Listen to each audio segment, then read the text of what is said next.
Isak. Let's go live to Newcastle and speak to our reporter, Keith Downey, who's there for us. Morning, Keith. So, what happened at Isak's house last night?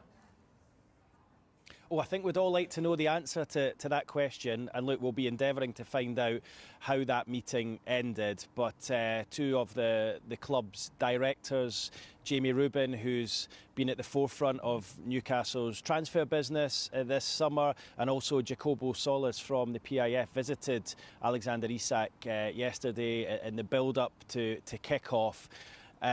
To discuss the situation, of course, that has surrounded him for the majority of the summer. As we know, Alexander Isak training away from the group. He refused to play against Liverpool last night, who, of course, as we know, are trying to sign him. Refused to play against Aston Villa in the season opener the week before that as well, and has been for the majority of the summer agitating to leave the football club. Now, it will be interesting to see what comes out of that meeting, whether it was a case of a last try from the PIF, the club's owners, to try and convince Alexander Isak to stay. I would suggest with the promise of a new contract, a pay rise, and the ability to maybe leave next summer, or was it a discussion to say, look, yes, you could actually move on to Liverpool, because as we know, they are still interested in signing the Newcastle striker. And of course, just to add intrigue and an extra mystique to the whole situation, of course, it was Liverpool who were playing Newcastle here last night here at St James's Park, and of course left with a 3-2 win thanks to that 100th minute winner. So there was a sting in the tail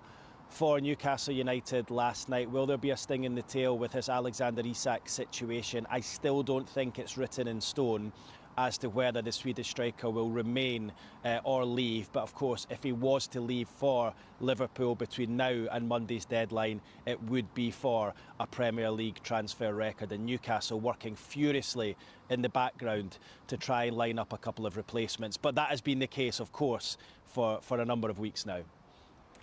Hard question to answer this, Keith, but how do you expect things to unfold then over the next 6 days? Yeah, well, look, I think the best way to explain it is plates are spinning at the moment. That has been the case for some time. Look, we knew that Newcastle have tried to bring in a couple of replacements for Alexander Isak to allow him to move to Liverpool. They came so close for Benjamin Sesko, who opted for Manchester United. They came so close for Hugo Ekitike, who, of course, ironically scored here at St James's Park for Liverpool last night in that 3-2 win. But they're spinning plates, they're trying to bring in replacements. I still believe that if Newcastle manage to bring in 2 replacements, he will be allowed to go. But there is a feeling from certain elements from within the club, certain people from in the club, that they would love Alexander Isak to stay, none more so than the manager Eddie Howe, who has gone on record as to say he would love to have him at his disposal. But he did, after the match, Eddie Howe last night, essentially plead for a bit of clarity on this situation, because it's dragged on for so long, and it's certainly overshadowed the build-up to tonight's match against Liverpool. So look, as we've been saying for a number of weeks, Newcastle trying to sign Yoane Wissa from Brentford. There is still hope that a deal can be struck there, but of course they've had 2 offers turned down. The first for £25 million last month, then the second just over a week ago for £40 million. I feel that's Newcastle's limit. It'll be interesting to see if the 2 clubs come back together to try and get a deal done, with Brentford actively in the background looking for a striker of their own.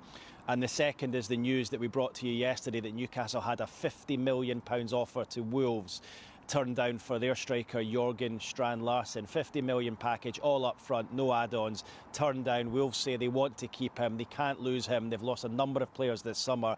It'll be interesting to see whether Newcastle go back in with a second offer there. But look, they are very active. They're still trying to sign players this transfer window, and I think that is because there's still a chance, a decent chance, that Alexander Isak could leave between now and Monday's deadline. A lot can change in the next 5 or 6 days, and it's a very, very fluid situation here at St James's Park right now.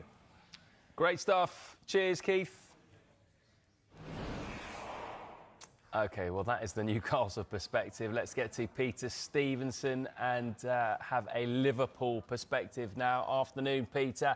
Now that the game has gone, between the two sides at St James's Park. Is there an expectation that Liverpool will bid for Isak once again? I think that was almost the theory at the start of the week, and as you say, getting last night's game out of the way with that really hostile reception for Liverpool and rubbing salt into the wound by actually walking away with a dramatic 100th minute winner and all 3 points just would have satisfied Liverpool no end. But as you say, today, letting the dust settle and assessing where things are, they will have picked up, I'm sure, on that meeting between Isak and his and the club's hierarchy yesterday. You sense that Liverpool at the moment maybe just have to be a little bit patient. Maybe they will wait for encouragement before deciding their next move, and whether that next move involves increasing their bid, we don't really know at this stage. It's been all quiet this morning, as Keith was alluding to there. There's only a few days left. There's a lot of potentials. There's a domino effect possible there if everything falls into place. But the bottom line is, it would appear from the Merseyside point of view that Newcastle are digging in their heels and trying everything they can to persuade Isak to stay.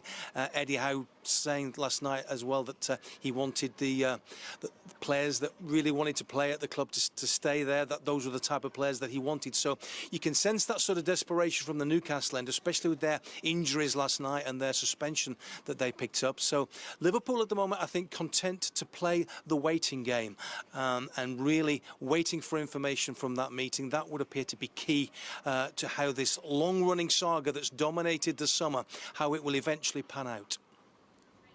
So is it Isak or bust for Liverpool now, or have they got other targets as well?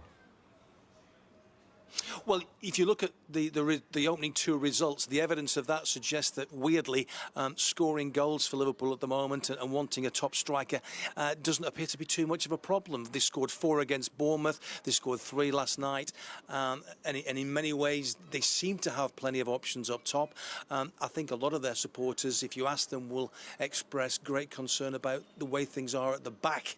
And certainly Konate has looked really unsure and unsteady for the opening 2 games. They've conceded 2 goals in both those opening games, and they didn't concede 2 goals in a Premier League game last season until the end of October. So that's an indication maybe about how potentially wobbly their back four is at the moment. And you've only got to look at Van Dijk last night. He walked away with some serious stud marks down his Achilles. If that had been worse and we were looking at Van Dijk missing games, then again you see the fragility of that back four. So Mark Gay's long been talked about as a possible replacement. I'm sure on the evidence maybe of last night, Liverpool might be again looking at that and might be thinking it's the back four that needs sorting out. Certainly we've still got plenty of options up top, and not in the least we've still got a bright little 16-year-old who can come on and score goals for fun when he wants to, even in the dying minutes of a big game. So at the moment all quiet. I think it's a patient waiting game, but it could spark into life, I think, at any minute. All right, let's get back to Isak then, Jeff. And from Newcastle's point of view, surely they can't allow him to leave with little prospect of getting a suitable replacement in.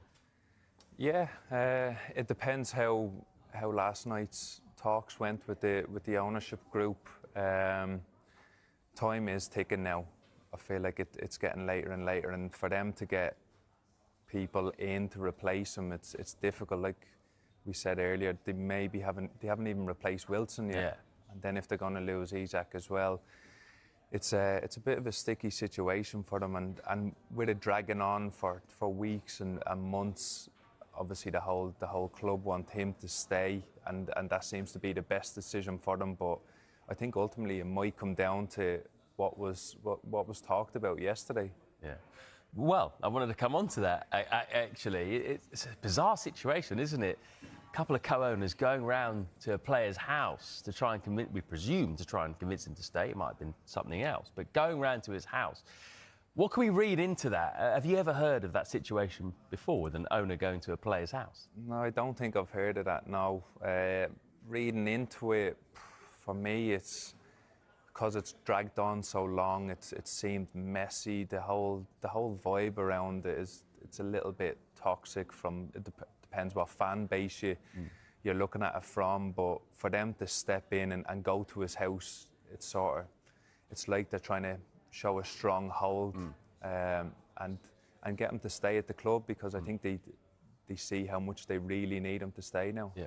But James, does that also sort of highlight that there's been a power vacuum at Newcastle? Because normally that would be sporting director would do that job, go round to the house, or the manager even, not on a game day, obviously. But they've been in a really difficult situation because the CEO will be departing due to ill health, and Paul Mitchell, the sporting director, things didn't quite work out there. So it's been Andy Howe who's been doing a lot of the work, doing a lot of the deals for Newcastle. And you can't really blame Newcastle for the deals they've not got done, because the fact is Newcastle are in the market for some of the best players in the world, which maybe they weren't 3 or 4 years ago. They're now competing to try to get the likes of Brian Mbeumo, João Pedro, Benjamin Sesko, Hugo Ekitike. But it's not been that these players haven't wanted to join and haven't been convinced by the Newcastle project. They've just seen other better fits. You're talking about these players going to the likes of Chelsea, Manchester United and Liverpool, who've got that history there, which Newcastle haven't had it in the last 20 years. But it has meant they've been in a really difficult situation in terms of finding a replacement for Callum Wilson, let alone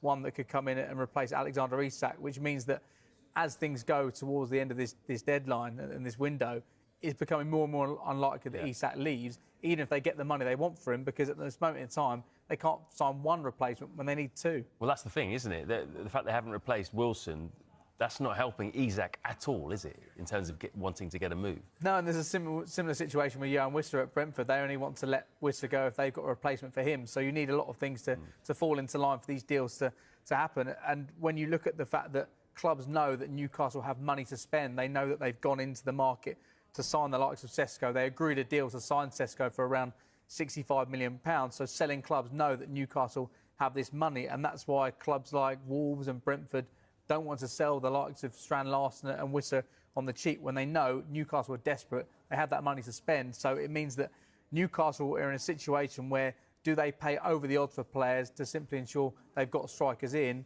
or they hold their nerve when it comes to the Isak situation and hope that they can find a way of reintegrating him and getting him back to the level that he's been at the last 2 seasons, scoring more than 20 Premier League goals in both of those.